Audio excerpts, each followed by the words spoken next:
Botella al mar, de Julio Cortázar. Querida Glenda, esta carta no le será enviada por las vías ordinarias, porque nada entre nosotros puede ser enviado así. Entrar en los ritos sociales de los sobres y el correo.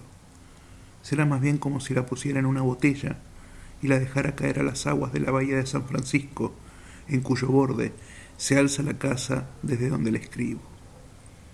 Como si la atara al cuello de una de las gaviotas que pasan como latigazos de sombra frente a mi ventana y oscurecen por un instante el teclado de esta máquina.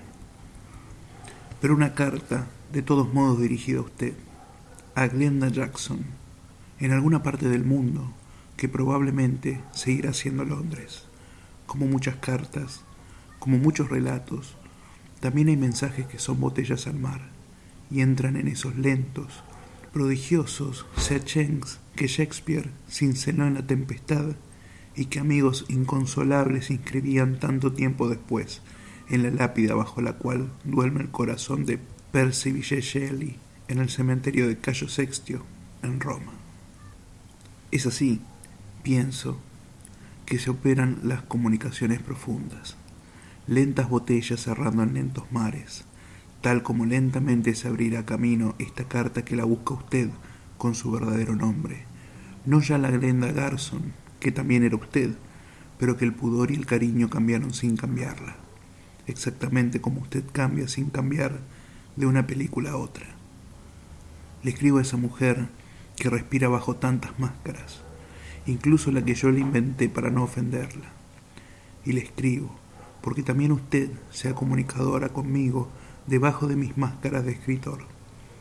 Por eso nos hemos ganado el derecho de hablarnos, así, ahora que sin la misma mínima posibilidad imaginable acaba de llegarme su respuesta, su propia botella al mar, rompiéndose en las rocas de esta bahía para llenarme de una delicia en la que por debajo late algo como el miedo, un miedo que no acalla la delicia, que la vuelve pánica, la sitúa fuera de toda carne y de todo tiempo, como usted y yo, sin duda lo hemos querido cada uno a su manera. No es fácil escribirle esto, porque usted no sabe nada de Glenda Garson, pero a la vez las cosas ocurren como si yo tuviera que explicarle inútilmente algo que de algún modo es la razón de su respuesta. Todo ocurre como en planos diferentes, en una disciplinación que vuelve absurdo cualquier procedimiento ordinario de contacto. Estamos escribiendo o actuando para terceros, no para nosotros. Y por eso, esta carta toma la forma de un texto que será leído por terceros y acaso jamás por usted. O tal vez por usted, pero solo en algún lejano día. De la misma manera que su respuesta ya ha sido conocida por terceros, mientras que yo acabo de recibirla hace apenas 3 días y por un mero azar del viaje. Creo que si las cosas ocurren así, de nada serviría intentar un contacto directo. Creo que la única posibilidad de decirle esto es dirigiéndolo una vez más a quienes van a leerlo como literatura, un relato dentro de otro, una coda a algo que parecía destinado a terminar con ese perfecto cierre definitivo que para mí deben tener los buenos relatos. Y si rompo la norma, y si a mi manera le estoy escribiendo este mensaje, usted que acaso no leerá jamás, es la que me está obligando, la que tal vez me está pidiendo que se lo escriba. Conozca entonces lo que no podía conocer y sin embargo conoce. Hace exactamente 2 semanas que Guillermo Jabelons, mi editor en México, me entregó los primeros ejemplares de un libro de cuentos que escribí a lo largo de este último tiempo, y que lleva el título de uno de ellos, Queremos tanto a Glenda. Cuentos en español, por supuesto, y que solo serán traducidos a otras lenguas en los años próximos. Cuentos que esta semana empiezan apenas a circular en México y que usted no ha podido leer en Londres, donde por lo demás casi no se me lee, y mucho menos en español. Tengo que hablarle de uno de ellos, sintiendo al mismo tiempo, y en eso reside el ambiguo horror que anda por todo esto, lo inútil de hacerlo porque usted, de una manera que solo el relato mismo puede insinuar, lo conoce ya, contra todas las razones, contra la razón misma. La respuesta que acabo de recibir me lo prueba y me obliga a hacer lo que estoy haciendo frente al absurdo. Si esto es absurdo, Glenda, y yo creo que no lo es, aunque ni usted ni yo podamos saber lo que es. Usted recordará entonces, aunque no puede recordar algo que nunca ha leído, algo cuyas páginas tienen todavía la humedad de la tinta de imprenta, que en ese relato se habla de un grupo de amigos de Buenos Aires que comparten desde una furtiva fraternidad de club del cariño y la admiración que sienten por usted, por esa actriz que el relato llama Glenda Garson, pero cuya carrera teatral y cinematográfica está indicada con la claridad suficiente para que cualquiera que lo merezca pueda reconocerla. El relato es muy simple. Los amigos quieren tanto a Glenda que no pueden tolerar el escándalo de que algunas de sus películas esté por debajo de la perfección que todo gran amor postula y necesita, y que la mediocridad de ciertos directores enturbie lo que sin duda usted había buscado mientras la filmaba. Como toda narración que propone una catarsis que culmina en un sacrificio lustral, se permite transgredir la verosimilitud en busca de una verdad más honda y más última. Así el club hace lo necesario para apropiarse de las copias de las películas menos perfectas y las modifica, allí dando una mera suspensión a un cambio apenas perceptible en el montaje. Reparan las imperdonables torpezas originales. Supongo que usted, como ellos, no se preocupa por las despreciables imposibilidades prácticas de una operación que el relato describe sin detalles farragosos. Simplemente, la fidelidad y el dinero hacen lo suyo, y un día el club puede dar por terminada la tarea y entrar en el 7º día de la felicidad. Sobre todo de la felicidad, porque en ese momento usted anuncia su retiro del teatro y del cine, clausurando y perfeccionando sin saberlo una labor que la reiteración y el tiempo hubieran terminado por mancillar.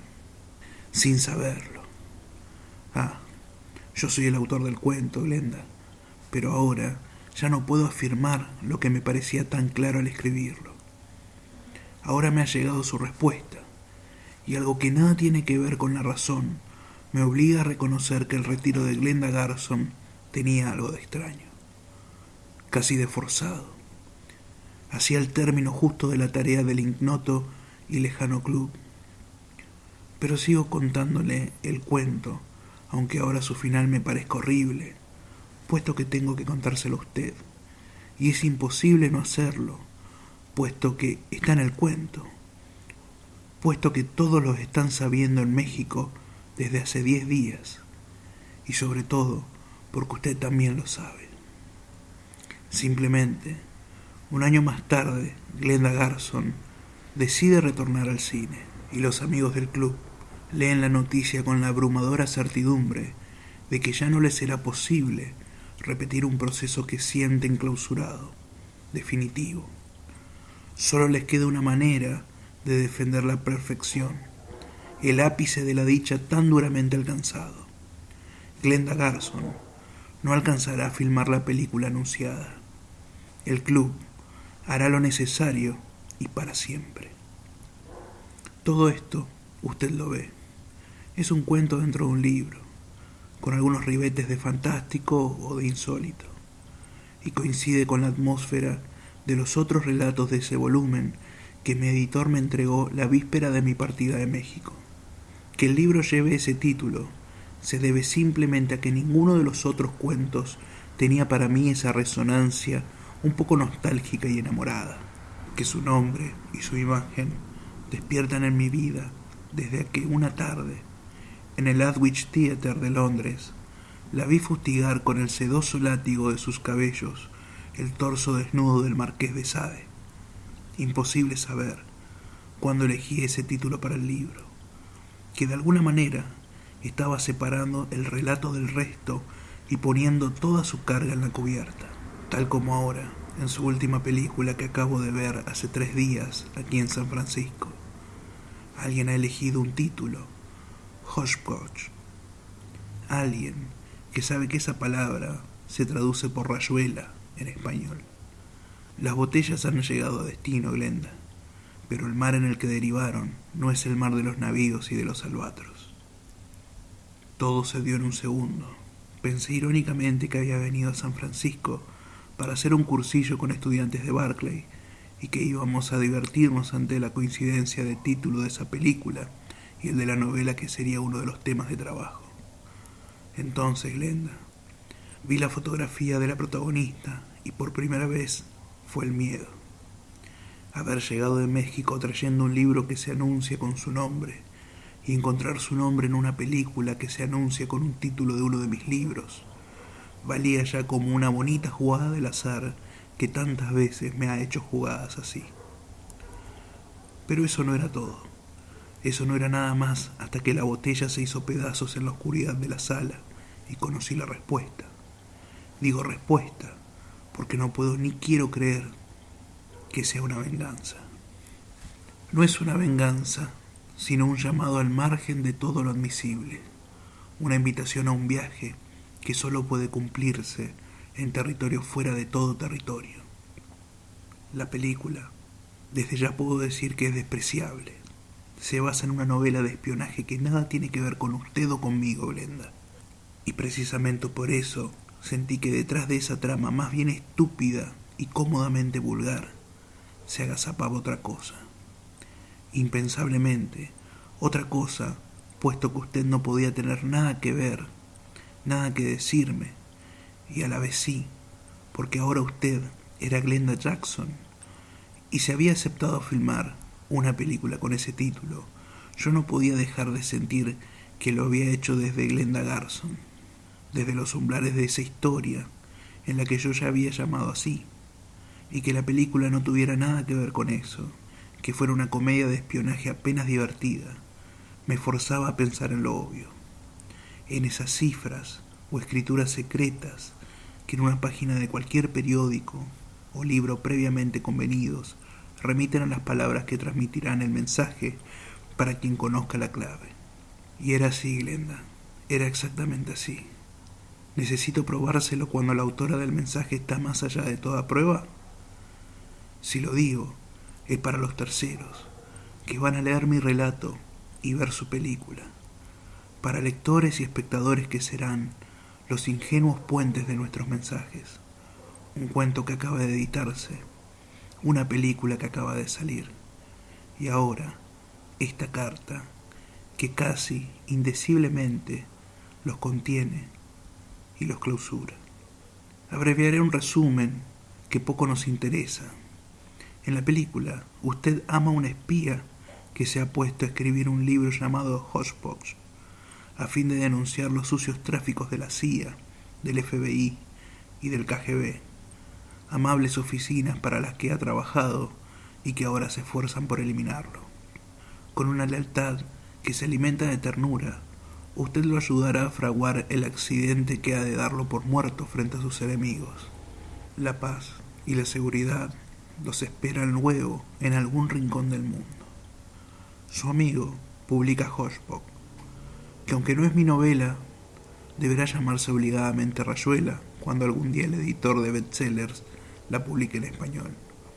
Una imagen hacia el final de la película muestra ejemplares del libro en una vitrina, tal como la edición de mi novela debió estar en algunas vitrinas norteamericanas cuando Pantheon Books la editó hace años. En el cuento que acaba de salir en México, yo la maté simbólicamente, Glenda Jackson.